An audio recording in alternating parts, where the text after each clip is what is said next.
네, 오늘 저희가 함께 볼 말씀은 창세기 6장의 말씀입니다. 창세기 6장 말씀 중에서 우리가 1절에서 12절까지 함께 보도록 하겠습니다. 창세기 6장 1절에서 12절까지의 말씀을 한 구절씩 번갈아 교독하고 12절은 함께 읽도록 하겠습니다.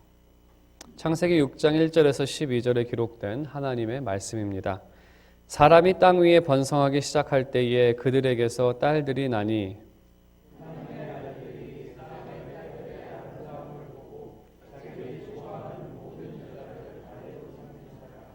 여호와께서 이르시되 나의 영이 영원히 사람과 함께 하지 아니하리니 이는 그들이 육신이 됨이라. 그러나 그들의 날은 120년이 되리라 하시니라.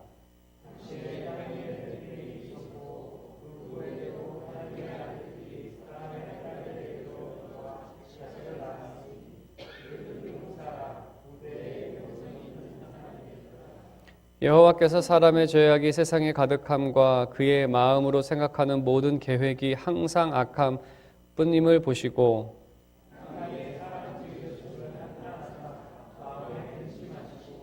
이르시되 내가 창조한 사람을 내가 지면에서 쓸어버리되 사람으로부터 가축과 기는 것과 공중의 새까지 그리하리니 이는 내가 그것들을 지었음을 한탄함이니라 하시니라. 이것이 노아의 족본이라. 노아는 의인이요 당대의 완전한 자라. 그는 하나님과 동행하였으며 그때에 온 땅이 하나님 앞에 부패하여 포악함이 이 땅에 가득한지라. 하나님이 보신즉 땅이 부패하였으니 이는 땅에서 모든 혈육 있는 자의 행위가 부패함이었더라. 아멘. 네, 오늘은 계속해서 노아에 대한 말씀을 이어가도록 하겠습니다. 오늘은 이 노아의 기록 가운데에서 그 노아가 살았던 시대의 배경을 기록하고 있습니다. 그 배경의 모습은 그 마지막에 있는 구절처럼 그들의 행위가 부패되었고 또 그 포악함이 있는 그러한 세상으로 묘사하고 있습니다. 이러한 세상에 대한 하나님 심판과 은혜에 대한 기록이 오늘 본문에 등장하고 있습니다. 그래서 오늘 우리가 함께 이 본문을 살펴볼 때에 우리가 살아가는 세상에 비춰서 이 본문을 함께 생각해 보도록 하겠습니다. 오늘 1절의 말씀을 보게 되면 이제 인류가 번성할 때에 딸들도 그들에게서 태어났다라고 그렇게 기록을 하고 있습니다. 그리고 2절에 보게 되면 하나님의 아들들이 사람의 딸들의 아름다움을 보고 자기들이 좋아하는 모든 여자를 아내로 삼는지라 라는 말씀이 있습니다. 이 말씀에 대해서 특히 이 하나님의 아들, 여기서 말하는 하나님의 아들은 누구인가 라는 그 해석에 대해서 그 랍비로부터 시작해서 역사적으로 크게 세 가지 그 해석을 내놨습니다. 여기서 하나님의 아들은 셋의 후손일 것이다. 셋의 후손으로 그렇게 이해를 하는 해석이 있고, 두 번째는 성경에 보게 되면 하나님의 아들이라는 단어를 그 천사를 호칭할 때 하나님의 아들이라는 단어를 사용하기도 했습니다. 그리고 마지막으로 하나님의 아들이라는 단어를 그 사용했을 때에는 때로는 그것이 왕을 지칭하는 뭐냐면 그 시대의 왕들은 자기 스스로를 신의 아들이라고 그렇게 사람들 앞에 소개를 하고 그렇게 자신들을 알렸기 때문에 그렇게 이 하나님의 아들이라는 히브리어 단어를 문맥에 따라서 성경에서도 이렇게 세 가지로 번역을 합니다. 그럼 과연 여기서 셋의 후손인가, 천사인가, 왕인가? 원어적으로는 셋 다 가능한 번역이고 또 전통적으로는 그 셋의 아들로 번역을 보통 해왔습니다. 가장 많이 셋의 아들로 생각을 해서 이것이 셋의 아들이라고 한다면 그 셋의 아들들이 가인의 딸들과 결혼을 해서 그것으로 인해서 세상의 죄가 확산됐다라는 쪽으로 이렇게 해석을 하는 것이 어떤 전통적인 그러한 해석입니다. 제가 이 말씀을 많이 드리는 것은 좀 길게 설명하는 것은 그 전통적 해석이 늘 이렇게 바른 해석은 아니기 때문에 그렇습니다. 셋의 아들로 보는 전통적 해석은 이 전에 나왔던 말씀들이나 또 이 문맥을 살펴보았을 때에 조금 더 근거가 떨어집니다. 문맥에서 봤을 때 우리가 가인의 족보와 셋의 족보를 이렇게 비교해서 봤을 때 그 셋의 아들들의 그 셋의 족보에서 반복적으로 등장하는 단어가 있습니다. 그것은 그 26절 같은 경우에는 라멕을 낳은 후 782년을 지내며 자녀를 낳았으며, 그래서 몇 년을 지내면서 자녀를 낳았으며 몇 년을 지내면서 자녀를 낳았으며라는 단어가 계속해서 반복됩니다. 한국어 번역으로는 이게 조금 이렇게 불투명하게 나타나는데 원어를 보게 되면 그 자녀라고 되어 있지 않고 아들과 딸을 낳았더라라고 이렇게 분리해서 단어를 사용합니다. 그러니까 자녀는 이렇게 합쳐서 children이라는 단어죠, 영어로 하면. 근데 원칙적으로는 거기에 단어는 sons and daughter라고 두 가지를 따로 이렇게 구분해서 번역을 합니다. 당연히 한국말로 자녀라고 번역해도 문제는 안 됩니다. 왜냐하면 자와 여가 아들과 딸이기 때문에. 하지만 그냥 자녀로 해버리면은 그냥 그 아이들을 낳았다라고 그렇게 인식을 하게 되는데, 원어를 보게 되면 그 단어에서 분명히 아들과 딸을 구분합니다. 그래서 그들이 뭐 700 몇 년 동안을 800 몇 년 동안을 지내면서 아들과 딸을 낳았더라라고 그렇게 반복적으로 5장에서 언급하고 있습니다. 그러면서 6장 1절에서 시작이 됐을 때 이렇게 사람들이 번성하기 시작할 때에 그들을 통해서 딸들도 나왔다라고 우리에게 말하고 있습니다. 여기서 말하는 딸은 그냥 인류 가운데에서, 특히 셋의 자녀들 가운데에서 딸이 많이 나왔다는 것을 의미하고 있기 때문에 이 딸들을 가인의 딸들로만 본다는 것은 문맥적으로 상당히 큰 무리가 있습니다. 그래서 이 말씀은 그 문맥적으로 보았을 때에, 또 창세기의 흐름을 보았을 때에도, 또 당시의 근동학 자료를 봤을 때에도 이것은 그 왕, 신의 아들, 왕에 대한 호칭으로서 스스로 높이기 위한 그런 왕들의 모습을 의미합니다. 오늘 2절에서도 그 왕들의 행동을 놓고 우리가 이 그들의 행동을 분석해 봤을 때에도 이것이 왕들로 해석하는 것이 더 옳다는 것을 우리가 알 수 있습니다. 2절에 보게 되면은 그 하나님의 아들들, 스스로 신이라 자칭하는 사람들이 여자들을 보면서 봤다라고 되어 있습니다. 그리고 그들을 보고 참 좋았다라고 평가를 합니다. 좋았다라고 평가했을 때 모든 여자들, 자기가 원하는 모든 여자들을 다 자신의 아내로 삼았다라고 되어 있습니다. 봤다, 좋았다, 택했다라는 동사로 되어져 있는데, 이 세 가지의 단어는 그 이브가 선악과를 먹는 과정에서 똑같은 동사가 순서적으로 등장을 합니다. 보았더니 먹음직하고 보암직하고 보기 좋았다는 거죠. 그리고 택했다. 이게 이렇게 연상을 시키기 위한 그러한 단어입니다. 그들이 악행을 했다는 것이죠. 당시에 힘 있는 자들이 모든 여자를 원하는 대로 아내로 삼았다는 것입니다. 이러한 모습이 창세기 몇 장을 지나서 12장에 가게 되면 아브라함이 애굽에서 두려워했던 것이 무엇입니까? 자기 아내가 예뻐서 사람들이 그 여자를 보고 힘 있는 자가 그 여자를 가져갈까 봐. 바로 왕이 그 아브라함의 그 누이라고 속인 사라를 데려간 것이 바로 왕에게 아내가 없어서가 아닙니다. 바로 왕에게는 이미 아내도 있고 첩들도 있고 많이 있지만 눈에 보고 좋았기 때문에 자기가 택한 겁니다. 이것이 그들의 어떤 창세기 흐름이나 전체적으로 봤을 때 그 하나님의 아들들이라는 것이 왕으로 해석하는 것이 가장 그 어떤 흐름 가운데에서 맞는 해석입니다. 그래서 이 이러한 시대에 4절에 보게 되면 그들을 통해서 자녀들이 태어났는데 그들은 네피림, 거인이라고 불리우는 네피림이라고 불렀고 또 때로는 유명한 용사들이 등장을 합니다. 유명한 용사, 이름을 날리는 용사라는 것은 그들이 힘을 과시하고 이름을 알렸던 그러한 사람들이 됐다는 것입니다. 그들은 폭력적이었고 11절에 있는 것처럼 그들은 부패하고 포악함이 가득했던 그러한 세상입니다. 힘있는 자가 결국에는 모든 것을 쟁취하고 모든 것을 가져가 버리는 그러한 시대의 모습을 묘사하고 있는 것입니다. 강한 자가 자기 욕심대로 강함을 사용하게 되면 모든 사람들이 다 어려워집니다.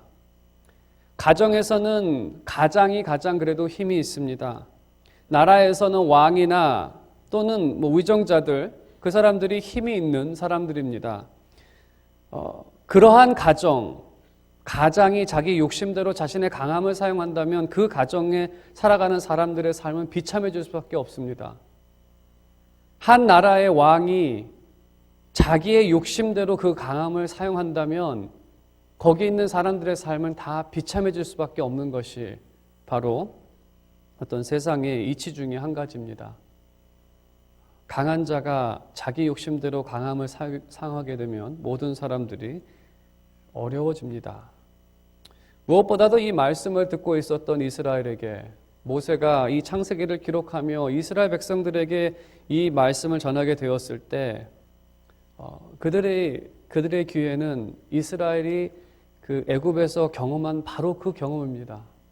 바로 왕이 자신의 권력을 가지고 자기의 욕심대로 이것저것을 짓고 필요도 없는 그러한 여러 가지 것들을 지어댔을 때에 결국 그것으로 인해서 어려움을 당했던 사람은 이스라엘. 이 말씀을 보면서도 당시 상황이 어떠했을지를 그들도 또 우리도 대략 짐작할 수 있습니다. 그래서 5절에 하나님께서는 이러한 세상을 보십니다. 보시고 악하다고 말씀하십니다. 여호와께서 사람의 죄악이 세상에 가득함과 그의 마음으로 생각하는 모든 계획이 항상 악할 뿐임을 보시고 땅 위에 사람을 지으셨음을 한탄하사 마음에 근심하시고. 하나님께서 세상을 보시고 악하다고 말씀하십니다. 이 말씀도 창세기와 이런 어떤 구절이 나오면 사실 원어로 읽으면 이게 조금 더 이렇게 대칭돼서 잘 보입니다. 이 말씀은 하나님께서 창조하실 때 하신 말씀과 대조적으로 등장을 합니다. 이 창세기를 기록한 모세가 의도적으로 이렇게 기록을 한 거고 또 하나님께서 지혜를 주셔서 기록한 거기도 하는데 1장을 보게 되면 하나님께서 자신이 만드신 것을 보시고 좋다, 또 다르게 번역하면 선하다고 말씀하십니다. 6장에서는 인간이 만든 세상을 보시고 좋지 못하다, 악하다라고 말씀하십니다. 1장에서 하나님께서 만드신 것이 선한 이유는 하나님은 마음과 생각이 항상 선하십니다. 인간을 향해서 그 사랑의 마음이 있으시고 선하시고 인자하시고 그렇기 때문에 하나님께서 그 선함을 통해서 만드시는 것들은 다 선한 것들이고 좋은 것들입니다. 하지만 6장의 사람들은 그 마음과 생각이 항상 악해서 그 악함 가운데에서 다양한 악을 만들어냅니다. 그리고 그들이 이 어떤 왕권을 쥔다든지 왕처럼 힘이 생기면 그 악한 생각은 포악한 모습으로 나타납니다. 전에는 힘이 없어서 마음에만 두고 있었던 것들이 힘이 생기게 되었을 때 그 마음에 두었던 모든 악행들이 이제는 횡포와 부패와 이 포악한 그러한 모습으로 나타나는 것이죠. 그래서 하나님께서는 이러한 세상을 보시고 이 한탄하시고 세상을 보시고 또 다르게 번역을 하면 후회하시고 또 마음에 근심하셨다라고 그렇게 표현을 하고 있습니다. 어떤 해석가는 신학자는 세상을 향한 하나님의 마음이 바뀌었다고 해석을 합니다. 처음에는 십니다. 7절에 있는 것처럼 지면에서 악한 것들을 완전하게 쓸어버릴 계획을 말씀하십니다. 하지만 이 가운데에서도 하나님의 은혜가 나타나는데 먼저는 3절에 있는 것처럼 나의 영이 영원히 사람과 함께 하지 못할 것 같다. 하나님이 함께 한다는 것은 하나님이 생명의 근원이기 때문에 모든 복의 근원이기 때문에 계속 함께 하지는 못하겠다. 하지만 그들의 날을 120년이 되게 하겠다라고 말씀하십니다. 이 말의 의미는 심판을 120년 후에 하시겠다라고 말씀하시는 겁니다. 아니 어떤 사람이 그러한 모습을 보면서 120년이라는 그러한 기회를 주겠습니까? 여러분 그렇게 참으실 수 있으십니까? 내가 누구에 대해서 정말 화가 나는데 내가 한 10년 기다렸다가 그때 가서 걔 하는 거 보고 그때 내가 뭔가 조치를 취하겠다라고 우리는 참 1시간을 기다리기도 힘든 사람인데 하나님께서는 120년을 주십니다. 120년 하나님의 성품 중에 하나는 오래 참으시는 하나님이시죠. 120년을 주시고 그 다음에 8절에 노아를 택하십니다. 그리고 구원의 방법을 주십니다. 우리가 다음 주에 구원의 방법에 대해서 볼 겁니다. 그리고 노아는 신약에서 증거하고 있는 것처럼 심판을 경고합니다. 그리고 구원을 마련합니다. 하나님께서 이 정도 하셨으면 선하신 하나님 아닙니까? 120년이라는 시간을 주시고 구원의 방법을 주셨고 노아를 통해 심판의 경고함을 받았고 또 구원받을 것이 마련되어지는 그 방주를 그가 마련하게 됩니다. 우리가 이러한 하나님의 이 계획과 하나님께서 세상에 대한 이 하나님의 마음을 우리가 보았을 때에 지금도 모든 인생들에게 주어진 시간은 하나님의 은혜입니다. 어떤 사람에게는 80년, 90년, 100년, 하루를 살아도 그것은 하나님의 은혜입니다. 사람들은 하나님 앞에 죄악을 범하지만 하나님께서는 약속하셨기 때문에 노아 때처럼 그렇게 멸망치 않겠다라는 오늘 하루도 하나님의 인내심으로 이 세상은 또 하루를 이렇게 지나갑니다. 그리고 하나님은 세상의 죄와 죽으심을 보시며 슬퍼하십니다. 저기서 살인을 당하는 사람들, 저기서 억울함을 당하는 사람들을 보시고 가만히 계시는 하나님은 아니십니다. 하지만 그 약속, 슬퍼하십니다. 이유는 세상을 향한 사랑이 변하지 않았기 때문에 그리고 세상을 향한 그 하나님의 사랑은 요한복음의 말씀처럼 하나님께서 세상을 이처럼 사랑하셨기 때문에 그 아들을 보내신 것입니다.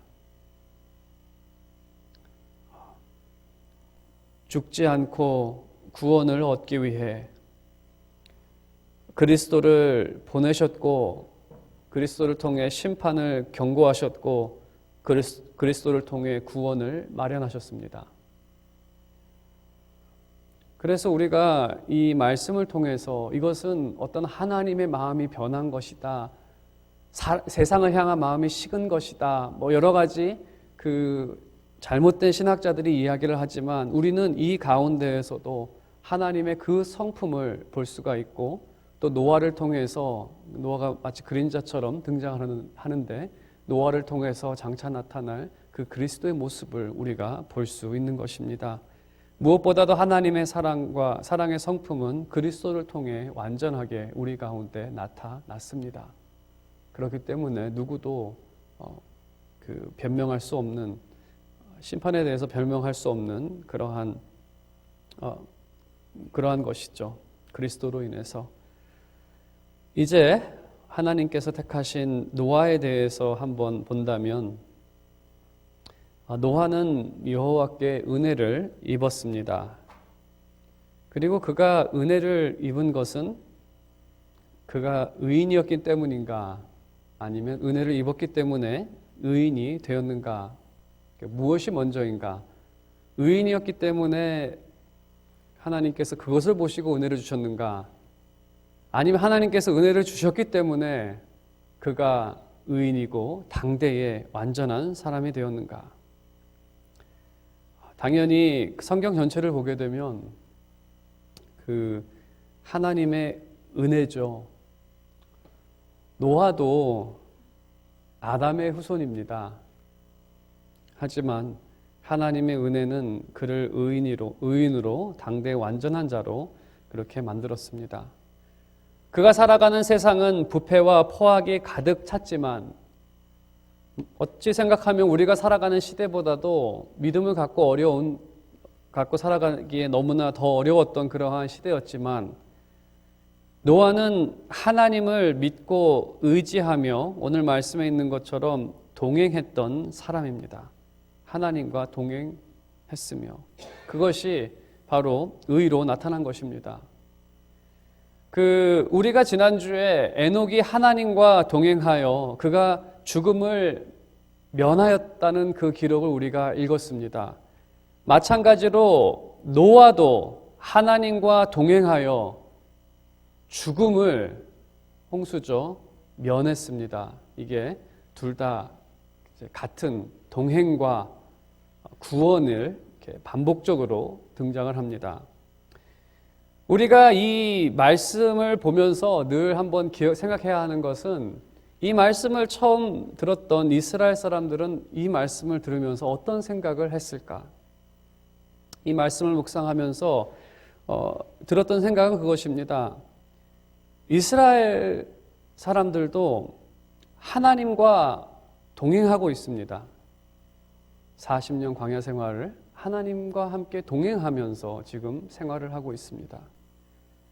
그들이 하나님과 동행했을 때 정말 애굽에서 나올 때 하나님을 따라가겠다라고 동행을 했을 때 그들도 죽음을 면했습니다. 홍해에서 바로와 그의 군대는 그 물에 휩쓸려서 다 죽었지만 이스라엘 백성은 그 죽음을 면했던 홍해에서 구원받은 것 또한 하나님께서 그들과 동행하셨기 때문에 그러한 것입니다. 우리가 그 말씀을 곰곰이 생각한다면 하나님과 동행이 어떻게 시작이 되었는가? 하나님께서 언제부터 그들과 동행했는가를 생각해 본다면 사실 그들이 하나님을 찾은 것이 아니라 하나님께서 그들 가운데 오셨습니다. 아브라함이 하나님을 찾은 것이 아니라 하나님이 아브라함을 찾은 것입니다. 애굽에 살았던 이스라엘 백성들이 하나님을 찾아간 것이 아니라 그들의 상황을 보시고 하나님께서 그들을 불쌍히 여기셔서 그들 가운데 오셨습니다. 그렇게 해서 동행이 시작된 것입니다. 우리가 이 원리를 가지고 우리의 신앙을 다시 한번 생각해 보았을 때 하나님과 주님과 우리가 동행하는 이러한 삶을 시작하게 되었는데 우리가 하나님을 찾음으로 이 동행이 시작된 것이 아닙니다. 내가 하나님과 동행하기 위해서 하나님을 찾아야겠다라고 한 적이 없습니다. 하지만 하나님께서 우리에게 오셨습니다. 인류가 하나님을 찾은 것이 아니라 그리스도께서 이 땅 가운데 오신 것처럼 우리의 삶 가운데에서도 우리가 하나님을 찾아간 것이 아니라 하나님께서 우리에게 오셨고 하나님께서 우리와 동행하기를 원하셨고 이제는 그 동행으로 인해서 우리가 죽음을 지나 새로운 삶 가운데 살아가고 있습니다.